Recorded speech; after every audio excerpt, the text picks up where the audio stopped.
Hello, bonjour. My name is James Milner. I am a professor of political science at Carleton University in Ottawa in snowy Canada. I have the real privilege of being the project director for LERRN, the Local Engagement Refugee Research Network. LERRN is a partnership between researchers, civil society partners, and refugee leaders in Canada and in other parts of the world, but especially focus on the needs and opportunities identified by our working groups in East Africa and in the Middle East. Through research, training, policy engagement, and public dialogue, we're working to better understand and enhance the role of civil society in the functioning of the refugee regime, especially in pursuit of protection and solutions both with and for refugees. I'd like to begin by acknowledging the land on which I reside and which Carleton University is to be found. This land is the traditional and unceded land of the Algonquin people. I say this not just out of protocol and respect, but out of a recognition of my status as a settler Canadian, and in recognition of the fact that the questions of dislocation and dispossession that we discuss today are also part of the history of the territory where I reside. With that, let me say how delighted I am to welcome attendees, participants, and speakers from 4 different continents. We have well over 100 people who are registered for this webinar, and I think it speaks to the level of interest and engagement with the topic we're discussing today. Today's webinar gives us the opportunity to contribute to a broader conversation that is taking place both within refugee and forced migration studies and beyond. And that question is, how do we understand and engage with questions of representation? And in our case, the question of representation in the refugee and forced migration studies literature. This is a critically important topic for the field, but also for LERRN. One of LERRN's core objectives is to amplify the perspectives of those who are closest to the phenomenon of forced displacement, especially refugees and researchers in major refugee hosting countries in the global south. Our work has highlighted how the localization of knowledge production brings perspectives into research, policy, and practice that have traditionally been marginalized and excluded.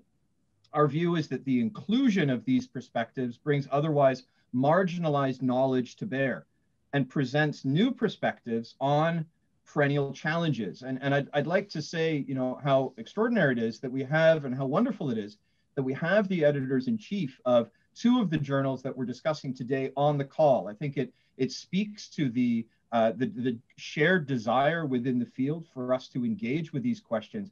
And I want to thank them and commend them for the openness and the candor within which they've engaged in the long conversation that's brought us to this event, and their commitment to being part of the conversation today.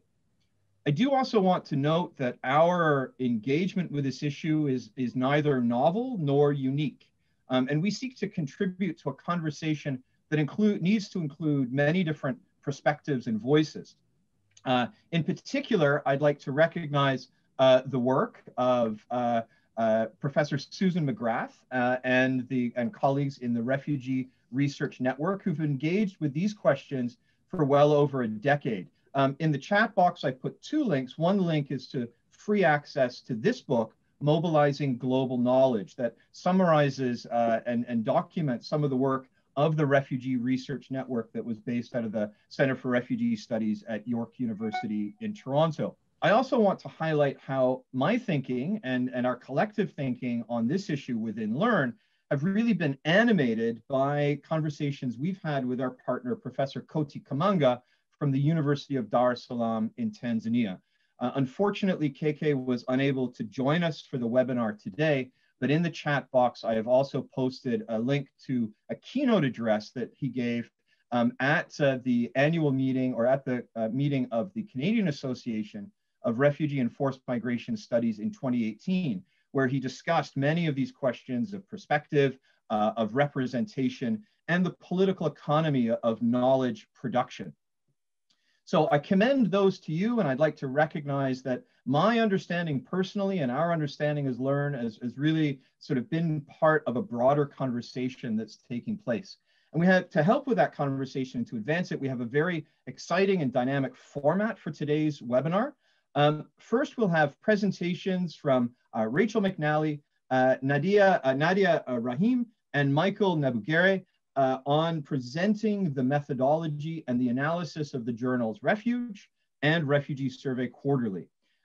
We'll then turn to responses from Maha, Shuayb, from Dagmar, Soennecken, and from David, Cantor. And I'll introduce Rachel. I'll introduce Rachel, who will introduce Nadeea and Michael. I will then introduce Maha, Dagmar, and David as we turn into the discussion period. There'll then be a time when we engage in conversation together. Also, to join us on social media using the hashtag Whose Voice and tagging @learning. We hope that you enjoy this webinar, and I thank everyone for participating. I hope wherever you are, I hope you're safe and well. So with that, let me turn proceedings over to Rachel McNally. Rachel is a PhD student in political science at Carleton University. Her own research focuses on refugee resettlement, specifically in relation to the process of policy transfer of the community sponsorship and sharing of Canada's private sponsorship model. Rachel is also the Knowledge Translation and Mobilization Officer with LERRN, and in this role, she's been pivotal in LERRN's analysis of leading journals in refugee and forced migration studies, and in the development of LERRN's working paper series available on LERRN's website. I have learned a great deal from Rachel and her research on this issue, and I'm now glad to turn proceedings over to her. Rachel, over to you, please. Thank you so much. So if you could go to the next slide, please. So I wanted to get started and talk a little bit about why analyze journals? What's the purpose of this kind of analysis? And so, as James mentioned, LERRN has a focus on amplifying the voices of Global South scholars, refugees, and civil society actors in the Global South. Analyzing journals is also a good way to get a sense of what knowledge is most widely recognized in the field, because academic literature in any field is largely made up of some of the most cited journals. We were also inspired by a blog post that was written by one of the editors of Migration Studies, and we will post the link in the chat in a moment. And he analyzed article submissions by the country of origin of the authors. And then he wrote this blog post, which was entitled, "Does the Gap in Migration Research Between High-Income Countries and the Rest of the World Matter?" And I think that's a very important question in the context of refugees and forced migration studies, because most refugees are hosted in the Global South. So as you can see with these graphs from UNHCR from their 2019 Global Trends Report, 85% of refugees in the world are hosted in developing countries, and 73% are hosted in neighboring countries to their countries of origin. And the top hosting countries are Turkey, Colombia, Pakistan, and Uganda. So countries that are not in Europe or North America. And what we wanted to do with this analysis is to provide some empirical data that could support ongoing conversations on these themes.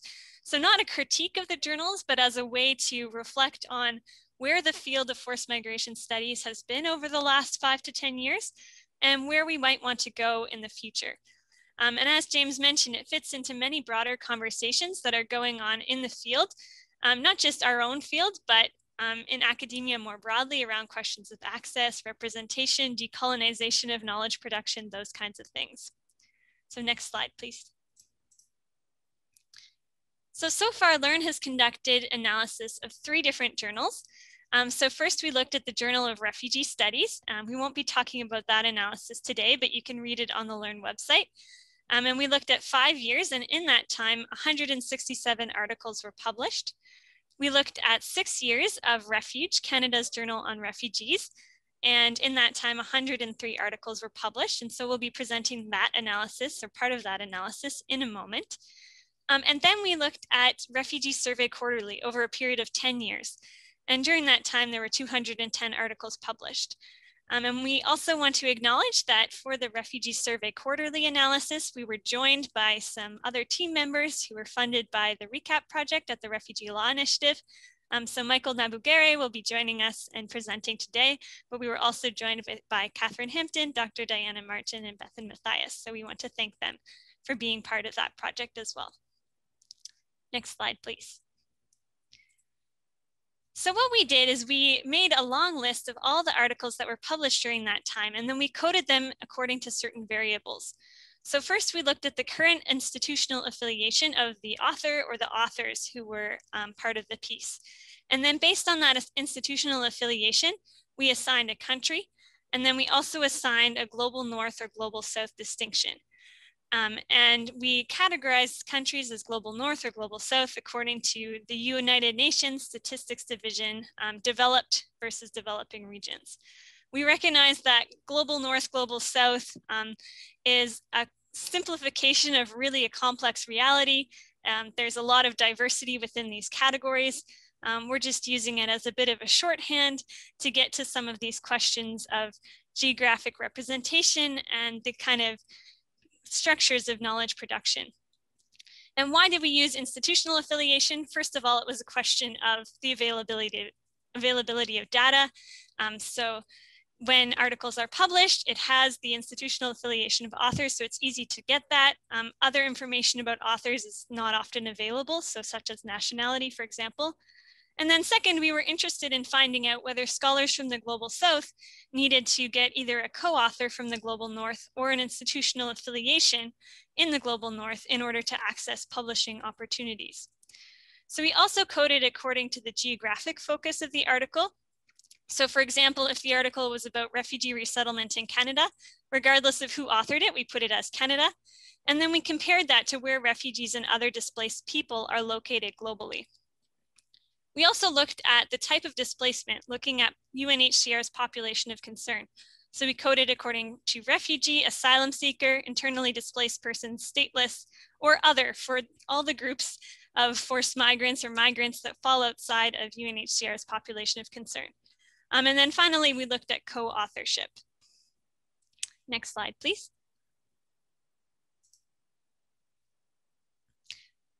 So before I turn it over to Nadeea to present some of the results of our analysis, I wanted to mention a few limitations of the methodology and also some unanswered questions going forward. So we focused our analysis on a few specific journals. So obviously that does not include knowledge that's published in other journals or other formats or other languages as well. Another limitation is just that we had limited data on author demographics beyond institutional affiliation. So other data is not published with articles, and journals don't necessarily collect a lot of biographical data on authors either. If we had more data available, it would be very interesting to look at questions like nationality, self-identification in terms of geographic representation, as well as the location of where the authors got their education.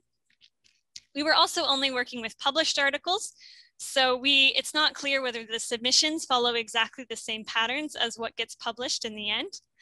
And then finally, to me, one of the big unanswered questions is, why do researchers choose to submit to specific journals or to publish in other formats? I suspect that some of the reasons relate to the language of the journal, the intended audience, the kind of geographic, thematic, or disciplinary focus of the journal, the prestige of the journal, as well as whether the author's main intention is to have some kind of specific policy impact. And I think that looking at this question and thinking about it will help us better understand the purpose of different publications and also some of the barriers to accessing these publications. And so I now want to introduce my colleague Nadeea Rahim, who is going to present the analysis of Refuge. Nadeea is a research support and program officer with LERRN, and we've had the privilege of working together for all three of these journal analysis projects. And she's currently in her final year as a combined honors student in biology and human rights at Carleton University. So over to you, Nadeea. Thank you so much for the introduction, Rachel. So as mentioned previously, I'll be discussing our analysis on Refuge, Canada's journal on refugees, with an emphasis on the fact that this is Canada's journal. However, we do need to consider, though, within the 6-year period that we did analyze, authors were based in 21 different countries. And before I go about our analysis, I would like to explicitly mention that this is not a critique of the journal. Rather, it is an intention to prompt questions and conversation on inclusion in terms of the literature, as well as to just share the aggregate data that we did collect over these 6 years. Next slide, please.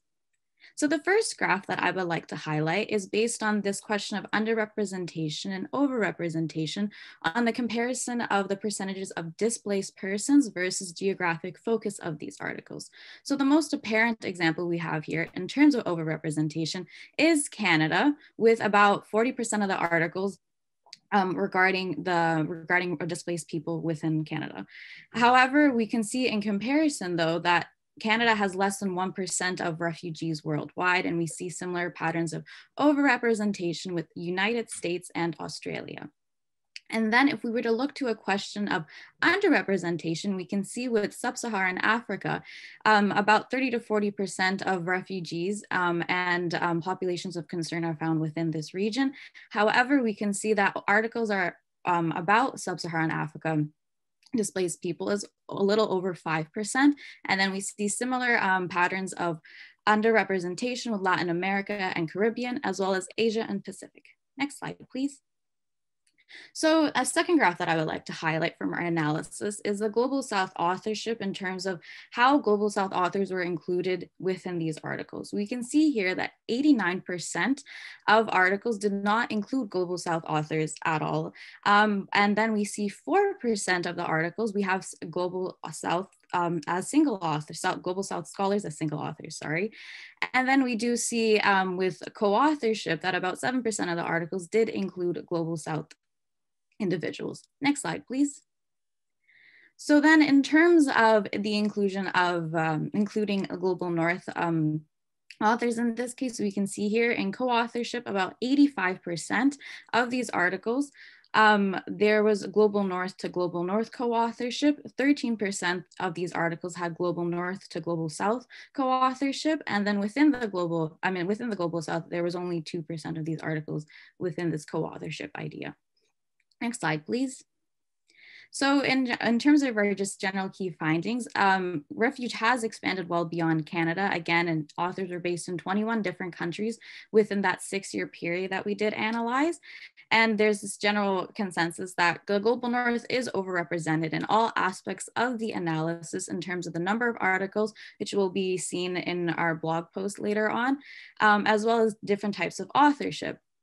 We can also look to the different topics as a little tidbit we found, where refugees were of a topic for 77% of the articles, asylum seekers were 16%, IDPs were about 4%, and then anyone else that didn't fit under these 3 categories were about 27%. And a key feature of this journal is the fact that it's bilingual in English and French, but within the 6-year period again, only 5 articles were in French. All authors were Canadian except for 1 author from Switzerland. And we also I would like to highlight the fact that it's entirely open access. So now it's just a matter of question who is accessing this journal, especially those who are from the Global South who don't have that journal subscription access. So that's really important to consider. So this is to conclude my presentation. Thank you so much.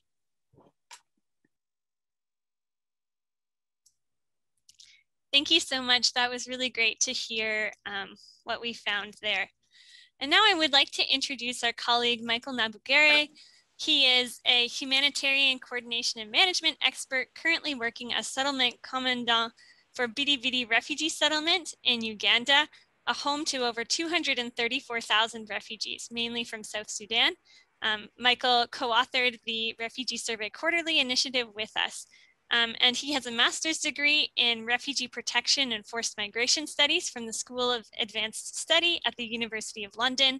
He's interested in researching and reading literature on responsibility sharing and refugee protection between the Global South and the Global North. And for his master's thesis, he worked on a project about responsibility sharing and local integration as a durable solution in refugee protection, specifically in the case of Uganda.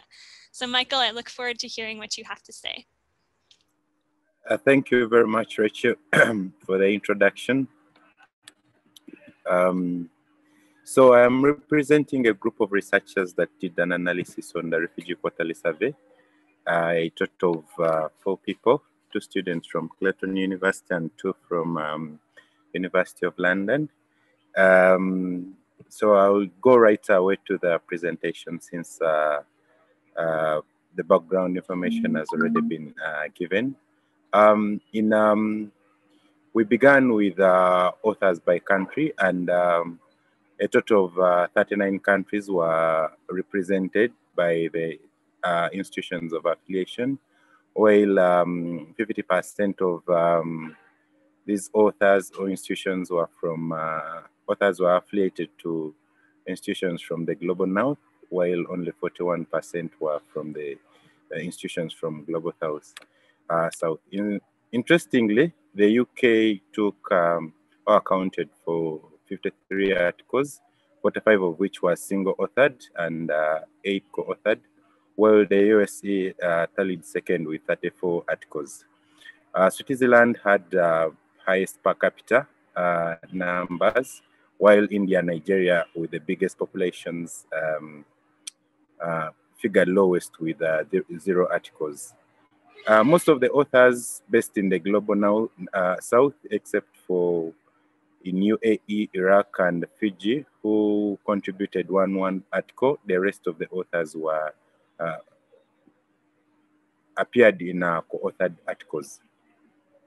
Countries with smaller populations in the global north produced quite more literature on, or were published more in the Refugee Quarterly Survey than countries with bigger populations.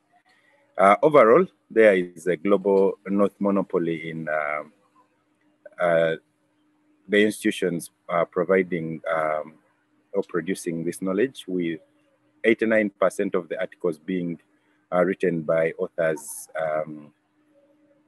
affiliated to institutions in the global north, while 7% of the articles published in the research period featured at least one author, and only 4% were solely authored by articles by authors or scholars from the global south. This can be telling of the imbalances, given the fact that, as Rachel had indicated, 85% of the forced migrants are indeed staying in the global south. In terms of content, I would like to mention the RSQ covered had global coverage in different regions and countries, also with issues covering different ranges of persons of concern, and a few articles on other migrants like migrant workers. But refugees and asylum seekers took up the biggest percentage. 38% of the of the published articles considered refugees and other migrants in Europe, yet the region is just a host to 15% of this population, and 9% of these actually are hosted in Germany. So minus that, without Germany, the population comes quite closer. Sorry, 9% without the contribution of Germany, pardon me on that. And Sub-Saharan Africa hosts 31% of the world's refugees and nearly 40% of the world's displaced persons, but it has only, or it accounts only percent of published articles by affiliation. The UK, that produced most of the articles, accounts for only 4% of the articles when it comes to global, to focus on the country. So most of the authors in the UK were writing, but were not writing on issues that are of concern to the migrants in the UK.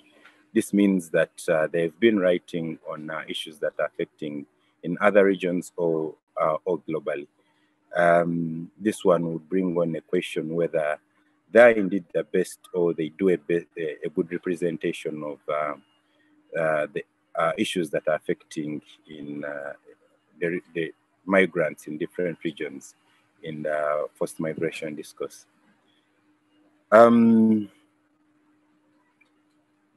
So in conclusion, contributions came from a total of 39 countries.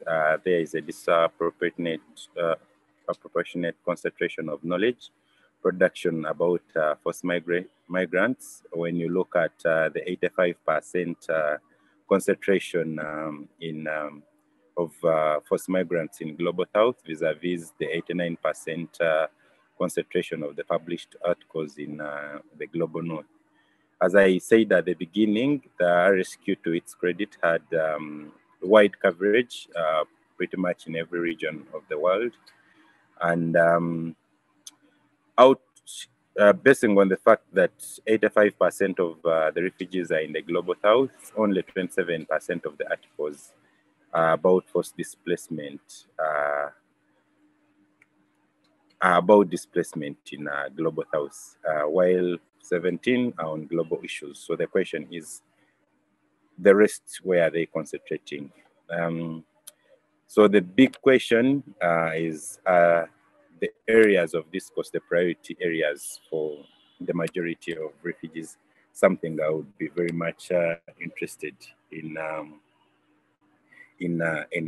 learning. Also, when you look at the first journal article that was presented by Nadeea, and the same, you see that the countries where the article is hosted is has the majority of the participants or the institutions of affiliation in publication. So this is, it could also be interesting to know if probably there was partnering or hosting in some different areas, kind of like with different institutions, whether it could try and change this. Thank you very much. I would like to come to the end of my presentation. Thank you. Thank you very much, Michael. Thank you to Nadeea, and thank you to Rachel as well. It's now my real pleasure to introduce three colleagues to offer responses and reflections on the analysis that we have just heard. Let me introduce all three of them to you now, and then I'll call on them in turn to be able to offer their comments. First, it's a real pleasure to welcome Maha Shuayb, the director of the Center of Lebanese Studies in Beirut. She's also the lead of LERRN's Lebanon Working Group and is a leading thinker on issues relating to refugee education and education in emergencies. She recently co-edited a special issue of Refuge with Maurice Creel on refugee children's status and educational attainment. And I'll put the link to that special issue up in the chat box. Second, we'll hear from Dagmar Soennecken, who's the editor-in-chief of Refuge, Canada's journal on refugees. She's a member of LERRN's Protection Working Group and is a professor at York University in Canada, where she's cross-appointed between the School of Public Policy and Administration and the Law and Society program. Her research focuses on comparative public policy in the EU and North America, with a focus on citizenship and migration. And third, we'll hear from David Cantor, who's editor-in-chief of the Refugee Survey Quarterly. He's also the founding director of the Refugee Law Initiative at the School of Advanced Study at the University of London, where he's also a reader in human rights law. And his research has a strong legal and policy focus and is focused on a range of issues, most notably around issues of returns of refugees and IDPs and of IDP protection. So my sincere thanks to all of you. And again, as I said at the beginning, how wonderful it is to have the editors-in-chief of the two journals that we're discussing joining us for this conversation. But first, Maha, let me give you 5 minutes to give your reactions and your reflections as a recent co-editor of a special issue with Refuge, but also in your thinking from the perspective of the MENA region on the questions that we've been presenting in the analysis today. Maha, over to you, please. First, I want to really thank Rachel, Nadeea, and Michael for their fascinating study. I personally learned a lot from it, and I think it's such a timely study that helps us. We all felt that there was a problem, and now you provided further data to support this. I think now the new buzzword is decolonization. And I think this is why it's great to have this webinar today, because it's at the heart of decolonizing knowledge. We know the vast majority of refugees are in the global south, yet most of the authors are in the global north. And I think with all the best intentions that a researcher would have, I always ask myself, if I was a researcher and I went to a country, I'm Lebanese and I speak Arabic and English, but if I go to Nepal or any country in Africa, as much as, regardless of how sincere I am, it's always very difficult to encompass all the details of the context. And even in Lebanon, and I'm a local. When I leave and I come back, I feel like how much I've missed when I'm away. So this is why I think it's very important to have this discussion about the localization of knowledge production. And I want to touch on a number of things. Most of them happen before the publication phase. I think the publication phase is just the epitome of, of the issue, where we do see the inequalities happening. So I'm going to start first with the commissioning of the research. And we know with the research grants that most, academic grants, often the language of the publication, the language of the proposal writing, the requirements, all of these details, they tend to bias, to have a bias towards researchers in the global north. And this is where I think the problem starts. And then you have academics in the global north reaching to academics in the global south with problems often drafted by researchers in the global north. We often get proposals almost written, and for a long period of time, we were seen as data collectors and field workers. And it took us time to say, look, we're not here to do any kind of just go collect data and that's it, that's the end of it. We have our perception of the issues and we want to get our agenda on the table. It's a dialogue. We have to co-construct together the research questions. We have to reach and define the research problems from our perspectives as well. And this is very important. And you know what I felt a couple of weeks ago or 3 weeks ago, we had a conference on education and curriculum reform in the Arab world. And it was fascinating. Most of the speakers, 95%, were from the global south. But this knowledge production bias in the industry of knowledge production, you could see the stark effect on it when you have academics doing research papers and presentations without any relevance to the context. Because they're writing for a journal in the US or in England that is not really very much aware about the local issues. And this is when you have, researchers in academia get disconnected from the local problems and produces knowledge that is not very relevant. So I want to go back and this is, again, we go back to research proposals, writing tend to be biased from the beginning. The funding allocations tend to be biased. If you look even, and we were very interested in doing a research around this, is also to see kind of the career path for scholars in these grants and which academics get their careers most pushed in these grants. And we do see that most of these postdocs tend to be in the global north. The junior researchers tend to be in the global south. The data collectors who might have a little bit of a say, maybe participate in 5 minutes presentation and that's it. In the actual construction of knowledge, they have a very secondary role. And in the research industry, there are many issues that I want to highlight, but I know I don't have much time, including the research ethics and the research ethic boards that tend to be very, very biased and very uncontextualized to our local context. And many of the researchers in the global south don't have access to IRB boards, They work in NGOs, they work in different bodies. You can't just even get the ethical approval so you can publish your research and peer reviewed. So you're always at the secondary, you're at a disadvantaged position. If you want to access the papers and the academic papers, you need an affiliation. And very few grants give you that kind of affiliation. I know some of the, like IDRC, offer free access to many of the online journals. And this is, you're already disadvantaging young researchers who many times reach to us and say, look, if I tell you, James, how many people I have given my university password to, so they can access the library. Yesterday I was talking to a friend of mine, and this is a major issue because, you know, how would young scholars from disadvantaged institutions who cannot afford these fees be able to, you know, to to connect with this debate, with the academic debate. I know we don't have lots of time. I'm just wanna looking at my notes to.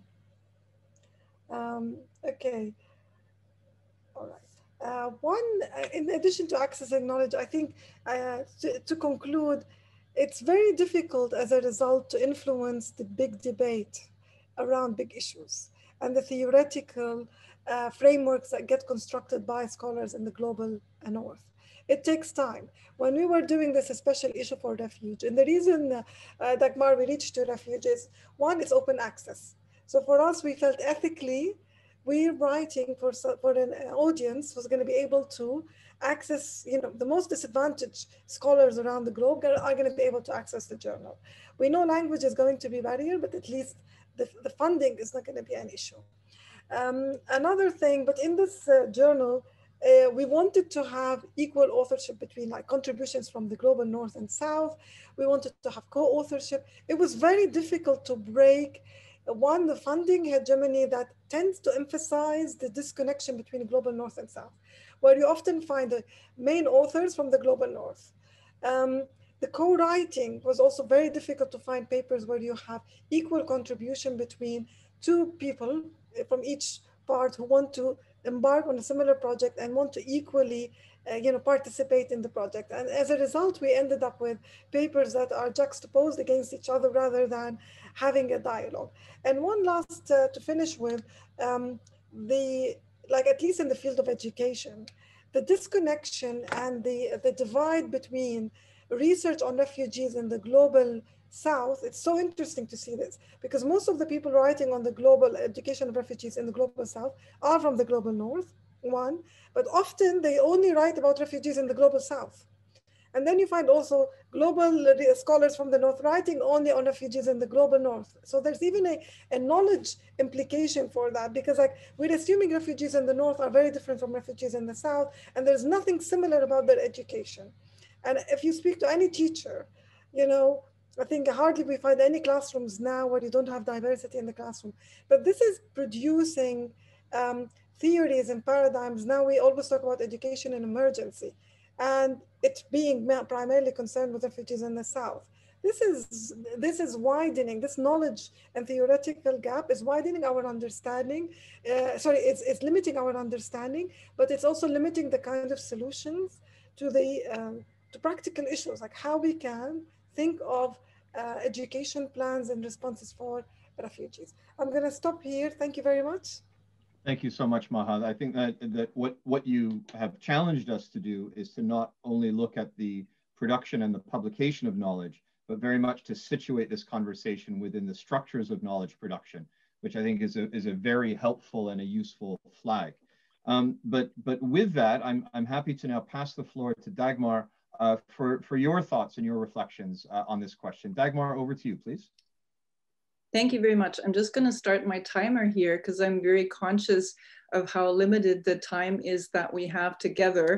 And I wanted to really start out by giving a big thanks to the LERRN graduate students because I was so excited when I first heard about this initiative. We've talked about some of these questions at Refuge, so it's really great to start this debate out in public. And I know there's another webinar to come on some of the other journals, so it's also fantastic that the conversation will continue.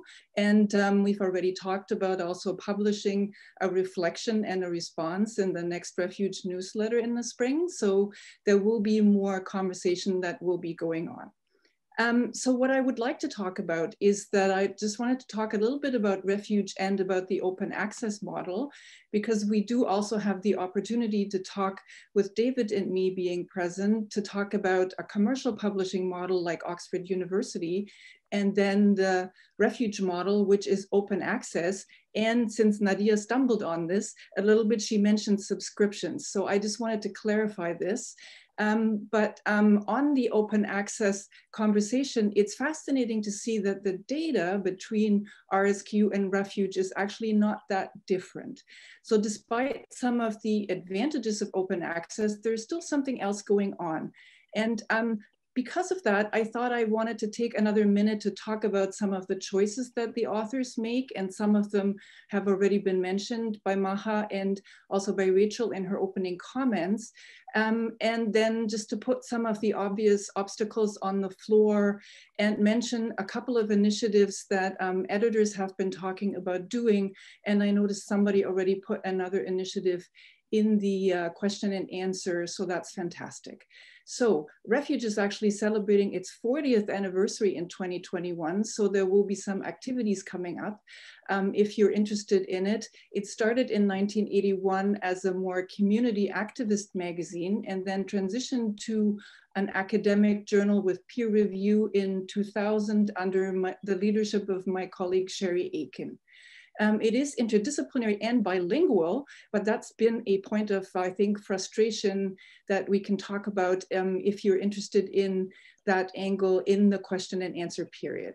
So what does open access mean and how does this actually work? I think it's important to talk about this because there are very many initiatives, especially in Europe. Open access and open data is now a very big thing. So what I mean by that is that there's a major push. If you get funding from a funding agency in Canada, for example, the Social Science and Research Council, but also some of the EU grants now require that scholars publish and make their work accessible in an open access format. So open access for Refuge means that it does not cost anything to read our articles. It also does not cost anything to publish in Refuge. And that is all absorbed through a grant that we get from the Social Science and Research Council of Canada. Of course, that also means that we have limitations because we can only publish as many articles as we have money for. But it's really a different publication model. But that is why I thought it was interesting that the data, again, as I mentioned a few minutes ago, was not that much different between RSQ and Refuge. So clearly there's more that we need to do. And open access publishing overall does not leave some of the power and authority questions about the production of knowledge that Maha just brought up. It does not really leave that, it just leaves that in place. But open access is also about licensing and restrictions. So who controls where authors can post and redistribute copies of their work, legally speaking? So if you're interested in this, that's related but similar to this question. As Rachel mentioned at the outset, we're only in the data talking about what was actually published, and it does not talk about who submitted articles for review. There's also no data on the readership of the journals. I've had a look at the readership of Refuge, which is a bit broader, so there are more countries represented, but that still raises the question of why readers from those other countries do not regularly submit to Refuge. And that gets me to some of the choices that authors make. And I think it is, as we've already talked about, you need to have access to a library, or you need to have access to the internet. In our case, there are still physical copies of Refuge around, but fundamentally with all the electronic journals. And we had a little bit of a chat about, well, the internet might go out in and out, so you need to be able to get at that library. But then you might not want to consider certain journals worth your while. You might not think that you fit the scope of the journal. Maybe you're a practitioner, maybe you're concerned about reputation, but I think you also want to have the people that you care about, the audience that you care about, read your work. So this then gets back in the feedback loop about, well, how can people access your journal? Do they need to go, as Maha was saying, to a library? And is that tricky? And does that get expensive because you need to have an institutional affiliation? There are a whole bunch of other broader obstacles to academic publishing because doing research in many countries is a privilege. Many people are so pressured by teaching that they don't have time to publish. There is a whole bunch of currency value, class money structure that we could talk about. But let me just close by talking about a couple of initiatives that we've talked about on the Refuge end more recently, beyond some of the obvious ones about reducing conference fees, having more virtual events like this, diversifying editorial boards. My colleague, Melissa Adrian, actually at Carleton, who runs the journal Canadian Law and Society, was recently able to obtain a grant where they're mentoring and working with underrepresented scholars. So that's something that we think is very exciting, because that gets at the front end of more actively reaching out beyond classic measures like a call for papers or showing up at a conference to promote the journal. There's language editing and the fact that there's been much talk in the journal community about how we can get articles in other languages published.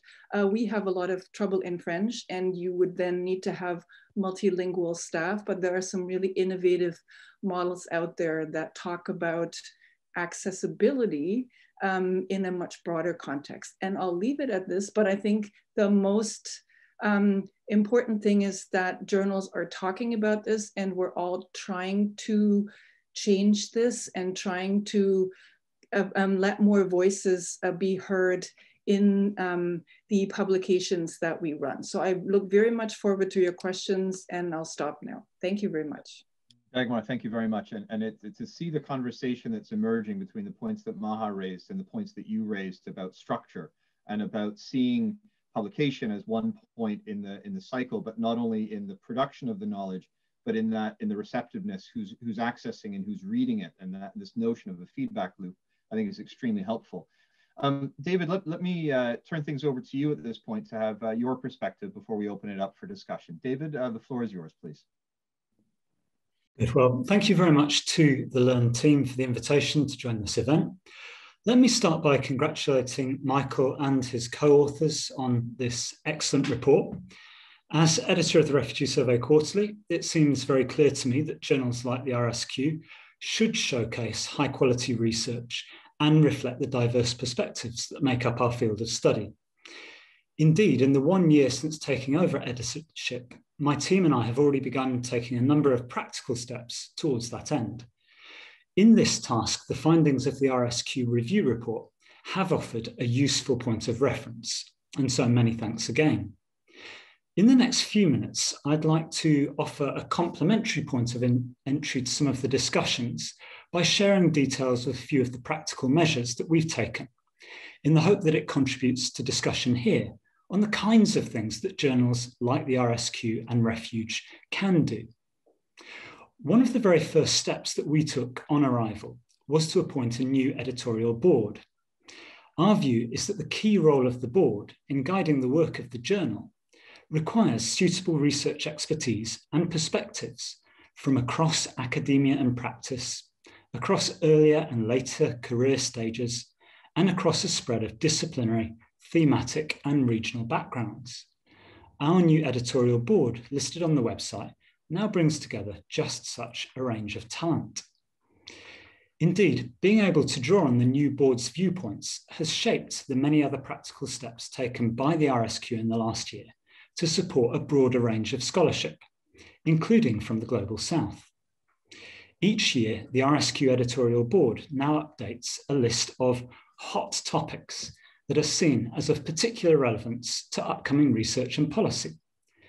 The varied topics on the current list directly reflect the diverse perspectives and research agendas of board members, rather than being limited to those important only to one discipline or one region.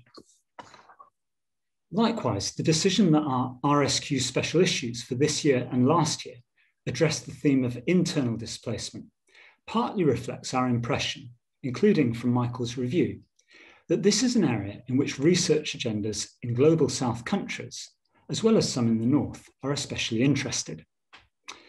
Recognising journal access as the other side of the representation coin, We were also able to get the publisher's agreement to make last year's special issue on internal displacement open access for 3 months. Other practical steps taken at the RSQ relate to our anonymised or blinded peer review process. That offers a platform for ensuring both fairness and quality in article selection. However, in the process itself, we've taken additional measures relevant to the discussion today. On reviewers, we've expanded our reviewer pool so that it includes a wider range of expertise, including those of Global South scholars and practitioners. We're also piloting ways to acknowledge reviews by Global South and other scholars so that their contribution is recognised professionally by their home institutions. To help new authors from diverse backgrounds, we've developed public guidelines to better explain what things RSQ reviewers are likely to be looking out for and thus improve the chances of eventual publication. Moreover, recognising that written English fluency can be an obstacle for authors from certain backgrounds, members of the editorial team have volunteered intensive copy editing input to authors from resource-poor contexts for articles that contain important research but lack publication standard English. This gives a sense of some practical measures that can be taken by journals like the RSQ to address issues of fairness and representation.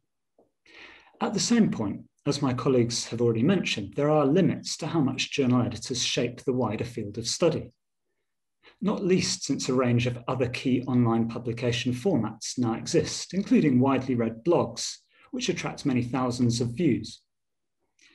In tandem, then, we need also to think carefully how broader structural factors promote or constrain research and publication in our field.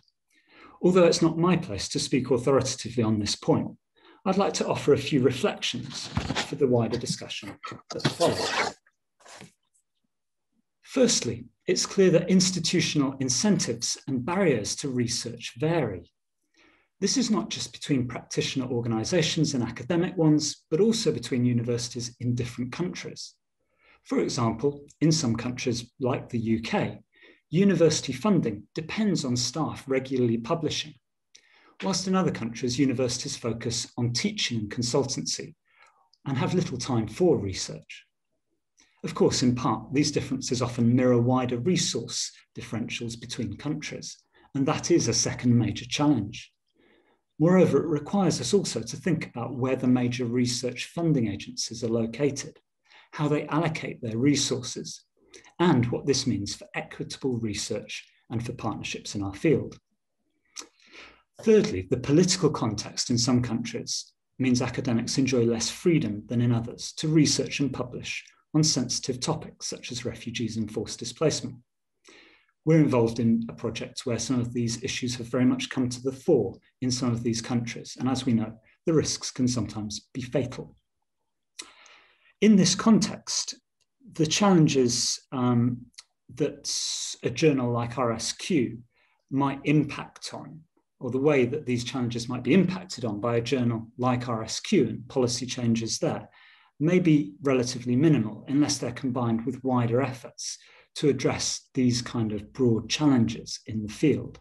And during the discussion that follows, I'd particularly welcome your thoughts on other practical steps that journals like the RSQ might consider taking to try and level out the playing field somewhat more. Thank you very much. That's very, very helpful, David. Thank you very much. I should have said from the outset, full disclosure, I have the real pleasure of being a member of the editorial board at RSQ, and so I should have mentioned that from the outset, but I just want to flag the sense of excitement that I share with the way that this conversation is taking place and some of the real movement towards the practical steps. And David, I very much flag and appreciate the point that you make about, again, situating the question about what can we do about this within the question of structures, the incentive structures, not only the political economy of knowledge production, but very much the role of the academic discipline within and where knowledge is concentrated, where the capacity is concentrated.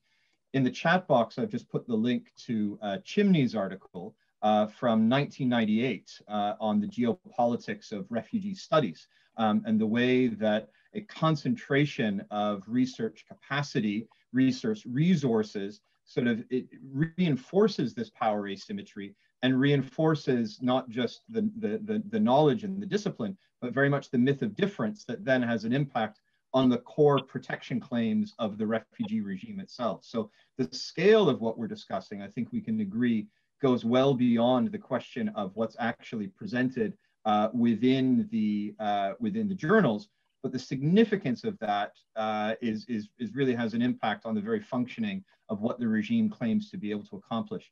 So with that, we have a few questions to be able to get us started. I thank a number of you in the audience who've already put questions in the Q&A box. Please put your questions in the Q&A box. I'll be curating those. But as I do that, I'm going to turn things over to Rachel with some questions for Maha, David, and for Dagmar. But Michael, we also invite you and Nadeea to be able to offer your perspectives on these discussions as well. So Rachel, let me turn things over to you, please. Thank you so much, all of you, for all of your comments. And in terms of the question, I mean, we've been talking about all these different forms of representation and why representation matters. And Maha, I really liked your point that if certain voices are not included, it's hard to influence these big debates in the field. And that's one of the challenges that happens. So I wanted to ask all of you, you know, what does representation look like, especially in academic journals? And we've been talking about various possible forms of representation, about authorship, geographic focus, types of displacement. So what does that look like? Why does that matter? And also, should our focus really be on journals, given that, as David mentioned, there are blogs, there are other things, other forms of knowledge coming out in our field as well. So perhaps, Maha, maybe I'll give you the floor first, if you want to say anything. I think we see the problems of the inequalities in knowledge production in the publication phase. This is why I was going back a little bit, a few steps, because I think if we also want to address the issues, we need to address it from the start of the of the research cycle or industry, whatever you wish to call. So so I think one is the way the grants are drafted, the kind of seniority within the grants positions that, because as you know, many of the grants, at least in the UK, it's a mandatory for a UK-based or a university to be the leading institute and a PI based there to be the leading institute. So if you look at the list of funded projects and the PIs, they're primarily from the UK. I'm just talking about England. I don't know how it is in Canada. So, so I think this is where the inequalities start, and then they continue. But also, you know, they are on many levels. They are in PhD studies. They're in the kind of research we cite, who we want to cite. You know, because, you know, if you don't cite certain people, no one is going to take you seriously. And if you cite your local, you know, Lebanese scholars or Palestinians, or until they make it to the global north, then, you know, they qualify to be cited. Until that time, you know, they're always going to be the in an inferior position. So this is why I think it's quite complex to dismantle this system of you know, inequalities. And also I want to say one other issue of representation and voice, particularly in refugee studies, which I found is the willingness and openness of different journals to different sectors. So I think some sectors are more, or disciplines are more popular or attractive for publication. Like I've received many responses from refugee journals saying, oh, we don't do education. So you have to kind of change your paper and reframe it in a totally different way so you can publish it to the refugee audience. Otherwise, you'll have to go on and you know, find another journal that's maybe international education, but it's not focused on refugees. So this is why it becomes more difficult for certain disciplines to make it also and to connect to the research. And one last point, I have to say, one of the most useful stages of my career as a researcher was when I connected to other researchers in other disciplines. And this is where I felt it was so important to connect to other disciplines. And sometimes this disciplinary cut between different journals can be also a barrier. So I think the more diversity and openness we have, the better. Yes, thank you so much, Maha. That's very helpful. I'll turn it over to you, Dagmar, if you have any comments on this question. I was just thinking about how peer review and journal publications in terms of the hierarchy, because David mentioned blogs, are still what governments and what scientific evidence in terms of taking people seriously in policy making, that's still what counts. And university funding models are very heavily based on that. So that's why there's so much funnel towards peer-reviewed journal articles and the blind peer review process, because that is still considered that standard of excellence. But that, of course, in terms of restriction of voices, is a conversation that I think I was astonished that Refuge already had a special issue on refugee voices in 2006, because this is something that was a topic in LERRN, and we were so excited to have representation. And I think sometimes it really goes in waves. So discussing other publication formats, and when something gets taken seriously is connected to technology, but sometimes language, I think, is a really important one, because we've been shepherding certain authors and their languages, and we go back and forth sometimes. So there's also a critical process at the beginning that David and I should probably mention. Don't be afraid, if you're an author, to actually reach out to the editors before you submit your piece and say, is this something that you're interested in publishing as a journal? And I've had questions about language. We were just emailing with some people in Brazil for our COVID special issue call. And we said to them, this is fantastic, but do you need a recommendation for an English editor? Can we suggest some things? Because we're really interested in the substance of what you're talking about. And so I think this early conversation with the editors is also critical, because we can encourage and we can nurture at that stage. And this is the stage that's often invisible. And I think people are often afraid. I was certainly, as a graduate student, I never would have done this kind of thing. So I think it really is important to know that we are there and we care and we want to hear from people and we want to have that conversation. And we do try to always, of course, find reviewers from all over the place, but it's also an imposition again on people who are already stretched in teaching to then do peer reviews. And that's, of course, another part of the problem. And I constantly put my quotation marks on here, because then you're imposing on people who are already working on such different conditions to also do peer reviews. And peer reviews are so hard to find in the first place. So I love the idea of acknowledging peer reviewers more widely. And there are some interesting initiatives out there to do this in academic publishing more generally. Thank you for the question, Rachel.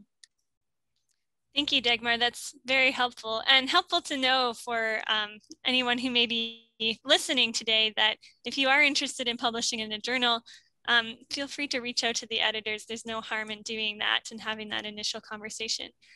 David, I welcome your comments. Good, yeah, just on that point, hopefully one of the outputs of this event is that you can see that as journal editors, we are more or less human. You know, we're not horned, scary figures. You know, we're hardworking researchers like the most of the rest of you, and we do actually welcome that initial level of engagement by people saying, you know, is this something that fits with your journal?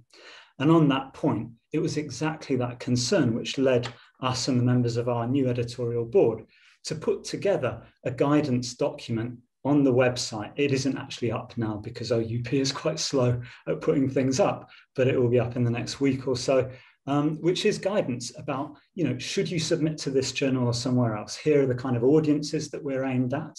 Here are the kinds of things about, you know, structure and writing for an English language journal that reviewers will be looking out for, and, you know, some kind of other key points, just to try and help those who may not be so familiar with those processes or may not have the institutional support that, for example, an academic in a UK university would have in thinking about, you know, putting forward an article, getting it reviewed by other colleagues who've got time to do so in their own department.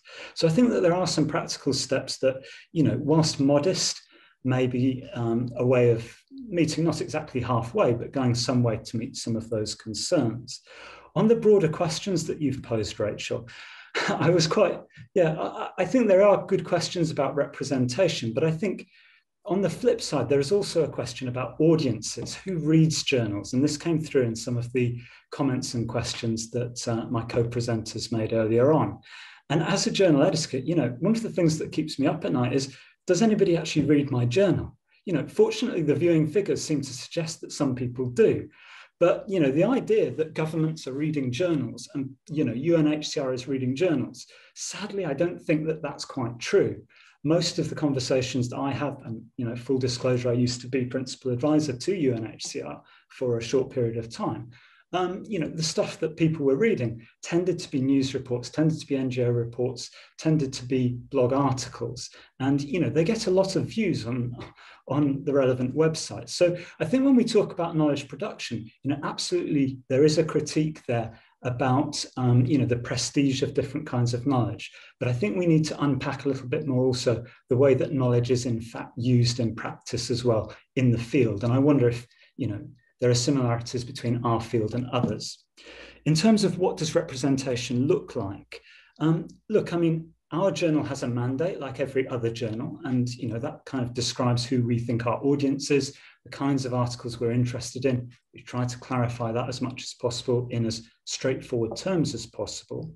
But of course, you know, our peer review process is aimed at fairness, and that's one of the watchwords of any journal editor. Having said all of that, I do think that what representation means at a fundamental level for the kind of conversations we have in the editorial board is about the kind of research agendas that we're trying to reflect in the journal and making sure that they reflect a range of different perspectives and that they're not just a kind of, you know, post-2015 European refugee crisis oriented set of research agendas. And so I think setting research agendas in a way that encourages broader representation has to be at least a first step, even if that's not the only one, or, you know, further steps are necessary in that regard. So I hope that gives you some kind of food for thought. The one thing I'd say just in response to Maha, I mean, it's a really difficult question about funders. And I can say that in the UK, most UK research funders require the principal investigator to be based at a UK host institution. And I think in most countries, that's the way. And of course, this creates terrific inequalities. There was, though, a recent scheme by the research councils where they required principal investigators to be from DAC list countries, in other words, low and middle income countries. And that scheme got a great deal of applications. And in fact, one of my colleagues, Romola Adeola, put in a successful grant to that to build a network of global South scholars, of African scholars working on internal displacement. And so we were co-investigators on that. She leads that project. And, you know, we help out there. But I can't think of many other schemes, at least in the UK context, which don't get over that hurdle. I mean, it would be a good model to try and replicate. So it'd be nice, perhaps in a future seminar, to get somebody who ran one of those programs to talk about what the, you know, what the opportunities and the challenges were that they faced in administering that. Am I allowed to say something else just so that we can have I wanted to just talk about Maha's comment about the ethics review boards. Maha and I are on a grant with some colleagues that's funded by the European Union, and we've had this interesting conversation about ethics review board standards as part of that. But I think what is related to this conversation is also the open data conversation, which is complementary to the open access conversation. And that if data is more openly available, and sometimes data already is a requirement that you publish a link to your data on your journal article website, or that data is not universally hosted by and claimed by those researchers anymore. That's also part of opening up research by the Northern funding agencies. And I think that's interesting, and we'll see whether that in the long term also restructures access to knowledge. Because if those privileged researchers don't sit on their data anymore, but it's a requirement that it be shared, then I think that will allow more research to access the source data, and then they can work with that. And that, I think, again, it's an interesting one to watch if you were not aware of this initiative. So that's just something, it reminded me of the ethics review board process, which is a whole other one we could talk about. Thank you. No, thank you. Go ahead, Maha, please. I just want to say a very quick comment, echoing what David was saying. One of also the good initiatives I've seen recently is British Academy, saying it's compulsory for applicants to have 2 equal co-PIs. And I think, and this was for a call between Global North and South. And I think this is the kind of, effective practice that we ought to have, which I think would be good to do more of. Thank you. Thank you very much, Maha. And I think there are 3 things that come out of that conversation that I want to unpack, and it relates to some of what we've seen in the Q&A box already. First is the question of the extent to which we should be putting journals at the center of the conversation. Right? There's a question, David, you made the point, and Michael, I saw you nodding when David was making this point, so I'll invite you to come in on this as well. The extent to which we expect that what's published in academic journals plays this seminal foundational role in framing the discipline.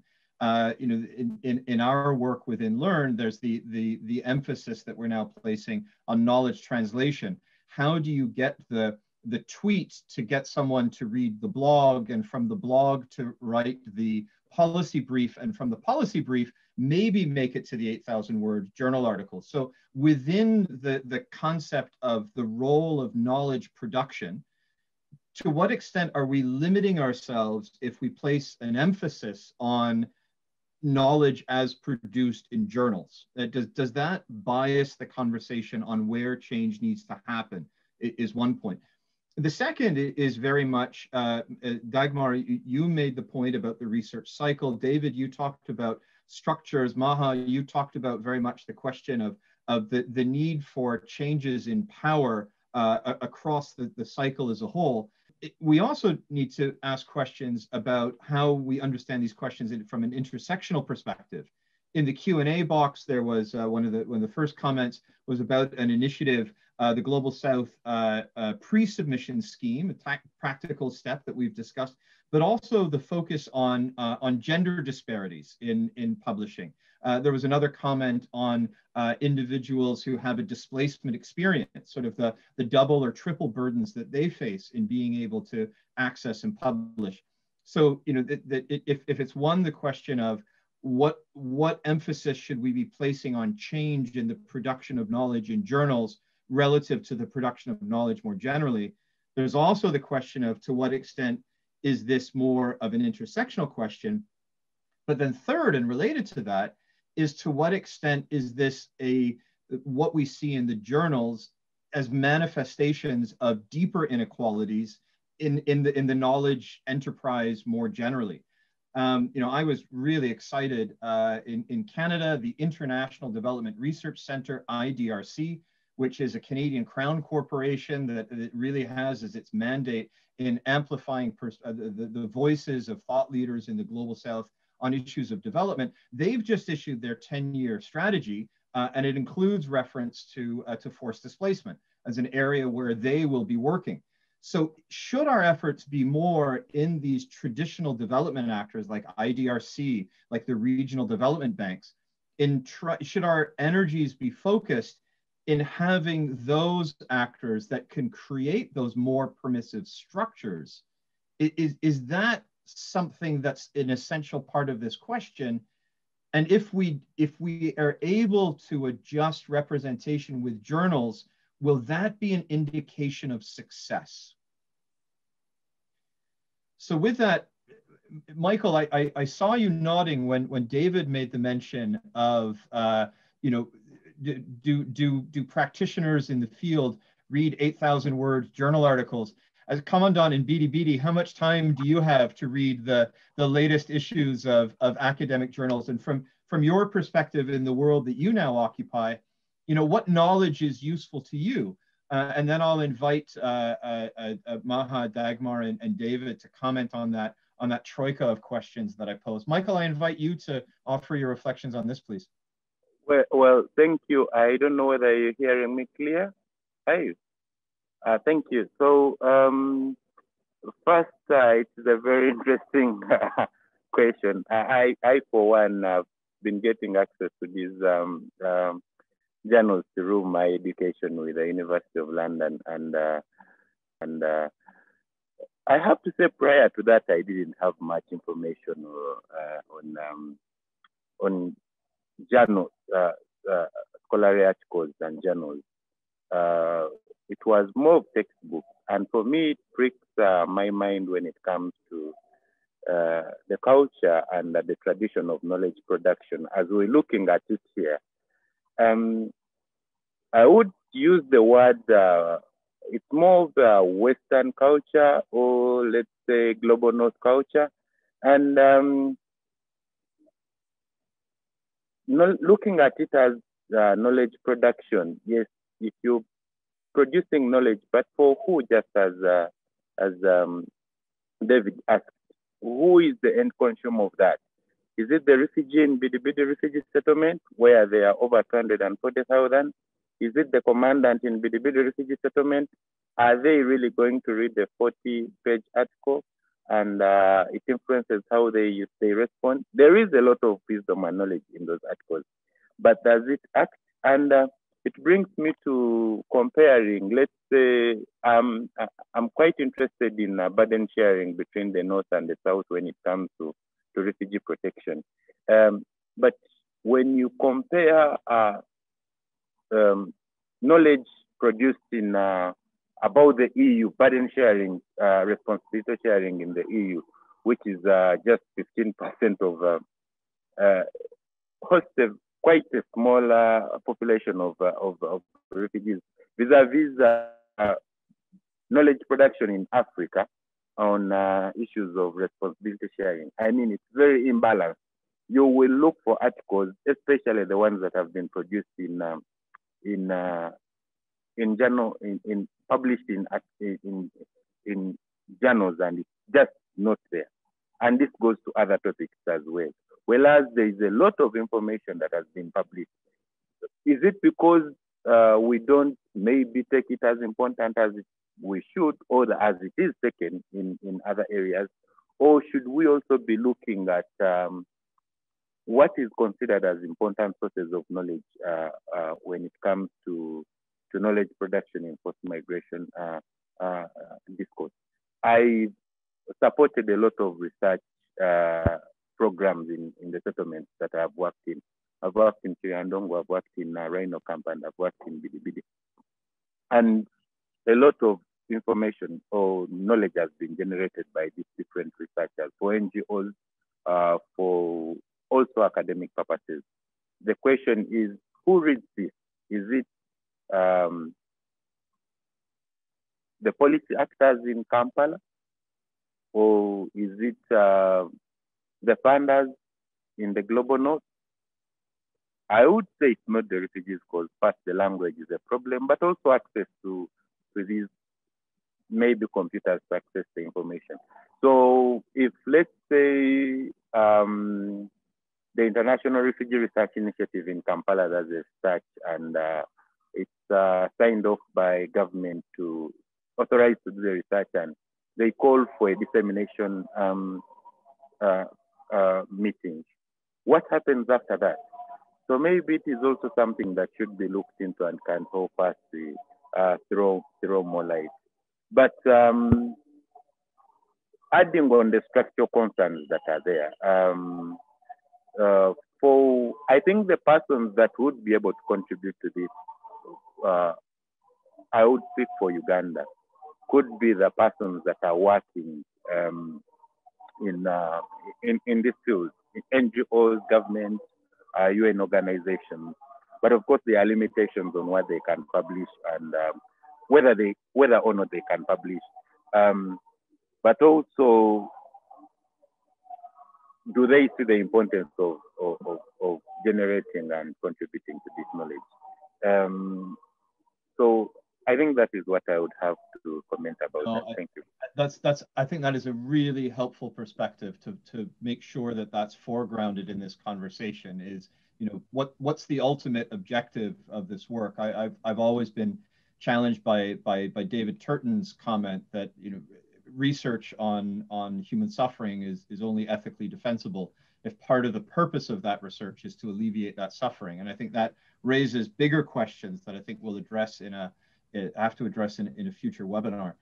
But with that, David and then Dagmar and Maha, I'd like to give you the turn in that order to offer reflections on the comments that I posed and some final reflections before we end this webinar on really where our efforts can best be focused and where these collective efforts to change these structures of power, these inequalities, where can change be achieved and where should we be, as I say, focusing our efforts. David, let me give you the floor, please. Well, many thanks, James. And talking about the pressures of academic life, I'm afraid I have to leave quite promptly on the hour for some teaching. But I think that the question that you've been raising is, it's a broad question. Where does one focus one's efforts? I mean, as a humble journal editor, I'm probably not well placed to do that. In a small way, journal editors are able to try and meet some of that need and think about the kinds of questions that you raised about underrepresentation, particularly in intersectional contexts. But I think the bigger picture that's been brought up, and particularly in Michael's comments as he was talking, is, for whom is academic knowledge in our field really produced? And it may not be that there's one answer to that, but if there isn't one answer to that, then it prompts us to think about how we then use that knowledge or share that knowledge, the dissemination of the knowledge itself. And of course, I think journals are a tiny little part of that. Most of the knowledge is most usefully disseminated, I would suggest, through other routes. And in fact, at least in the UK, the research councils do have grants for knowledge exchange and knowledge dissemination, recognizing that there is this kind of wider need beyond just publishing something to sit gathering dust on the shelves. So I thought that was a really trenchant comment, and thanks for that, Michael. You also raised something implicitly, which is, I think, about the broader relationship between academics and practitioners. And I'm not sure we really understand each other. You look at some sort of large refugee agencies, and academics are basically seen as a sector that have to be included, like women, children, girls, other sectors, sort of categories that they imagine need to be included for inclusiveness' sake. But they don't really know what to do with academics. And the kind of priorities that perhaps the production of academic knowledge has, we don't quite understand how that tessellates well with the sort of priorities that in practice those sorts of institutions might have, let alone before we get to those who are themselves in situations of forced displacement. So I think understanding those connections becomes really, really key in all of this. Thanks for giving me the opportunity to participate, and I'll stay on until my teaching starts in 5 minutes. Thank you very much. Thank you very much, David. I'm going to give a last word to Dagmar and then to Maha before I wrap things up to close at the top of the hour. Dagmar, over to you, please. I think I was nodding vigorously through some of David's comments about the conversation between NGOs and academics, because for me, it's always about influencing policymaking, and we are both trying to do the same thing, but from different angles, but we often don't talk to each other. But journals are so much about representation and reflection on representation of ideas and conversations. And that's, of course, the privilege to have the time to reflect and to have the time to spend 8,000 words. And that really is something that we need to think about other ways to translate. And we've talked, the Canadian government has an initiative for plain language that I think is really key, because that I think also helps in broadening the message of academic journal articles. And then maybe people like Michael actually have the time to read some of the summaries, and not just the medical practitioners who email me with their latest study on, we got a whole bunch of stuff recently that's really interesting on psychosocial stuff that goes on in refugee camps and situations of displacement. So I think there's a bigger conversation, but it's always a privilege to have the time to reflect and think. And I think there's so much more that we can do, even from our little corner. Thank you very much, Dagmar. Maha, please. Okay, so I think we have to be careful. Education is, academia is always going to be kind of like an elitist kind of process in some ways. And the reality is not many people will read these articles, but I think still representation is important, even if readership is limited, because of the way it will influence our thinking and our theories and understanding of the particular phenomena or whatever we're studying. So this is why I think, regardless of how many people read it, uh, like it's important that we get to hear someone from the global north or south, and from different perspectives, because that is that's an eye opener for us as researchers. So this is, I think, one issue. And I think in the field of refugee studies, because it's dominated by humanitarian agencies and humanitarian kind of agencies, it's more difficult. Sorry, that's my son getting fed up with the homeschooling. So, uh, so I think it's more, this is why also COVID-19 in some ways, and with the webinars, etc., has helped us connect more and has helped us produce new forms of knowledge that I think it's making it easier for people to reach and to access. And I think still we can keep our 8,000 words article for the elite group who want to study their masters, etc. And maybe a few of us might make it to the policymakers, but still, I think for us to be able to have this in our discussion. No, terrific. And I think that's a really important place to end this conversation, or at least to end this chapter of the conversation.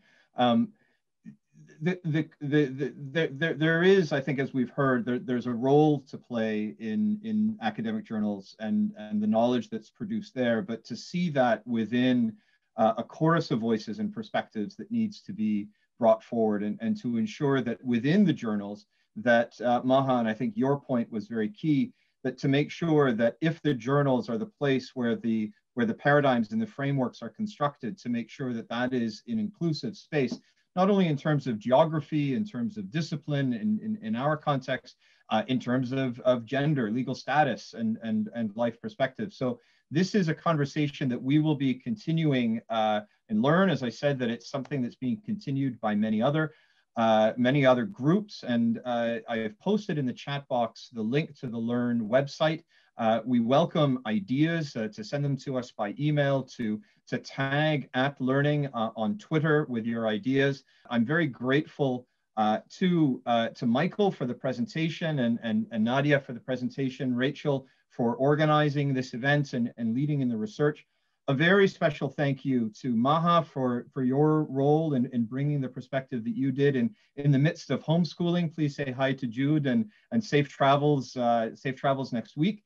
But a real thanks to David and to Dagmar, as I said, not only in participating in this conversation so openly, but being so sincere and being so engaged in the research leading up to this point, and in your commitment and in your leadership in taking these ideas forward within the work of journals. So my sincere thank you to all of you, and a sincere thank you to everyone in the LERRN team who made this webinar possible with the technical aspects. Thank you very much. This would not have been possible without you.